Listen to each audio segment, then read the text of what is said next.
আসসালামু আলাইকুম ছোট্ট বন্ধুরা। আজকের গল্প এক ছোট্ট পিঁপড়ে আর এক বিশাল রাজার। বহুদিন আগের কথা। এক মরুভূমির উপত্যকায় ব্যস্ত সময় পার করছিল একদল পিঁপড়ে।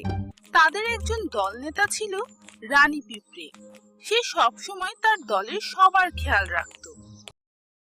কিন্তু হঠাৎ থরথর করে মাটি কেঁপে উঠল। এটা কি ভূমিকম্প? না, ওটা ছিল আল্লাহর নবী সুলাইমানের বিশাল সেনাবাহিনী। মানুষ, জিন আর ঘোড়া ধুলো উড়িয়ে তাদের দিকেই এগিয়ে আসছিল।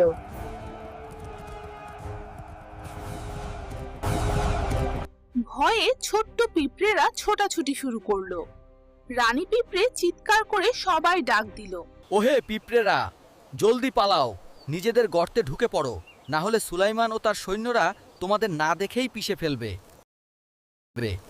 কিন্তু বন্ধুরা, আল্লাহ নবী সুলাইমানকে পশু পাখির ভাষা বোঝার ক্ষমতা দিয়েছিলেন। হাজার হাজার সৈন্যের চলার শব্দের মধ্যেও তিনি সেই ছোট্ট পিঁপড়ের গলার আওয়াজ শুনতে পেলেন। তিনি সাথে সাথে তার ঘোড়ার লাগাম টেনে ধরলেন।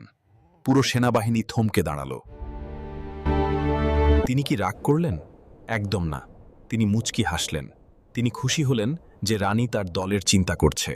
সুলাইমান তখন আল্লাহর কাছে দোয়া করলেন, হে আল্লাহ, তুমি আমাকে যে নিয়ামত দিয়েছ তার জন্য আমাকে কৃতজ্ঞতা প্রকাশের তৌফিক দাও।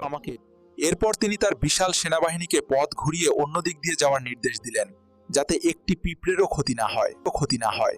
সুবহান আল্লাহ, ছোট্ট পিঁপড়েরা বেঁচে গেল। বন্ধুরা, সত্যিকারের বীর তো তারাই যারা শক্তিশালী হয়েও দুর্বলের প্রতি দয়ালু হয়। আজ এ পর্যন্তই। আল্লাহ হাফেজ।